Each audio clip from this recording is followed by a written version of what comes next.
Style parental, comment choisir vraiment le vôtre? Bonjour à toutes et à tous et bienvenue dans cette vidéo. Je m'appelle Julien Taucher, je suis votre coach parental, expert en gestion de stress et en communication. Aujourd'hui, on va voir dans cette vidéo comment choisir vraiment votre style parental. Alors je dis vraiment parce qu'on va voir qu'il y a 4 niveaux de conscience, 4 niveaux de réflexion qui vont être plus profonds en avançant dans les niveaux de réflexion. Il n'y a pas de niveau meilleur qu'un autre, c'est juste qu'on va se poser plus de questions, réfléchir différemment.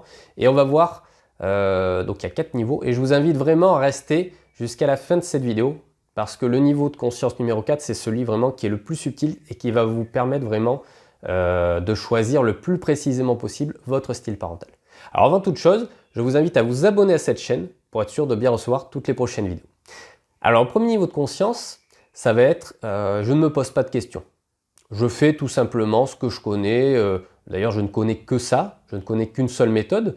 Je ne me pose pas de questions. Je n'ai pas de point de comparaison. Dans mon esprit, il n'existe pas d'autre méthode.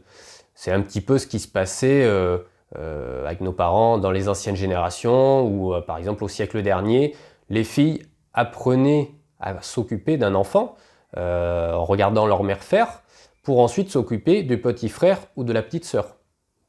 Donc là, on apprenait tout simplement un petit peu comme une recette de cuisine qui se transmet de génération en génération et on appliquait ça sans se poser de questions, sans forcément chercher à faire différemment. Donc ça, c'est le premier niveau de réflexion, c'est-à-dire on ne se pose pas de questions.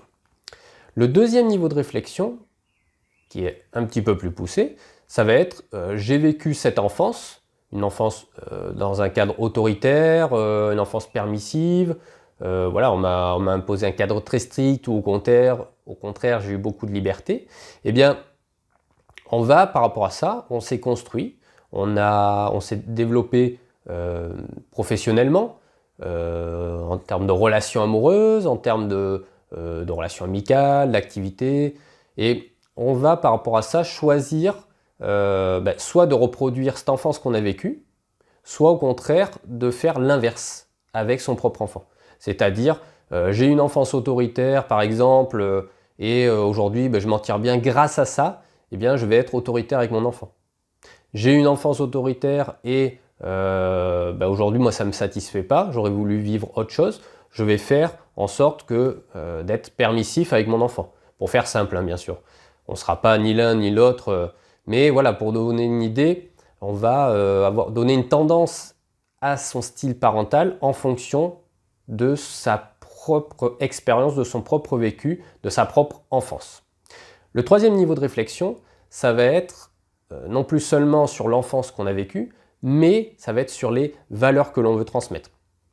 Par exemple, j'ai une valeur de respect, j'ai une valeur autour de l'argent, j'ai une valeur autour de la liberté, de l'éducation, de travailler dur, de voyager. Eh bien, en fait, je vais transmettre à mon enfant des choses pour lui transmettre cette valeur. Je vais lui inculquer des notions, je vais agir d'une certaine manière pour, par exemple, si c'est le respect, qu'il dise bonjour tout le temps, merci, au revoir, la politesse, le respect, vraiment, je vais être à cheval là-dessus, de manière à vraiment qu'il comprenne que le respect c'est quelque chose d'important et qu'il en ressorte de son éducation ce respect. Alors, selon les parents, ça va être certains parents vont laisser passer, d'autres un petit peu moins, et puis d'autres vont être très à cheval. Et pour une autre valeur, ce sera l'inverse. Donc on n'est plus seulement dans la réflexion autoritaire permissif, pour faire simple, on est dans la réflexion autour des valeurs. Quelles valeurs je veux transmettre à mon enfant? Et est-ce que c'est la famille? Est-ce que c'est l'indépendance financière? Est-ce que c'est d'être fort? Sois fort pour ne pas te faire marcher dessus, voilà. Et on va avoir du coup un comportement, on va avoir une certaine attitude avec son enfant, lui transmettre des choses pour qu'il apprenne ça. Et donc, on va passer maintenant au quatrième niveau de réflexion. Alors, avant que je vous en parle, si vous aimez cette vidéo, si vous avez appris quelque chose dans ce que je viens de vous dire, je vous invite à mettre un like, à mettre un j'aime à cette vidéo, pour que je sache que justement ça vous a plu et puis que je continue à faire des vidéos qui traitent de ce sujet. Donc le quatrième niveau de réflexion, ça va non plus être qu'est-ce que je veux apprendre, qu'est-ce que je veux transmettre à mon enfant, mais ça va être qu'est-ce que je veux que mon enfant retienne de cette éducation, de son éducation. Qu'est-ce que je veux qu'il retienne de ce que je vais lui transmettre? Et alors c'est assez subtil, puisque ça peut sembler être la même chose, mais si on prend l'exemple par rapport à nous, par rapport à vous, qu'est-ce que vous retenez de votre propre enfance? Qu'est-ce que vous retenez de votre relation avec vos parents? Est-ce que c'est l'amour? Est-ce que c'est le temps passé ensemble?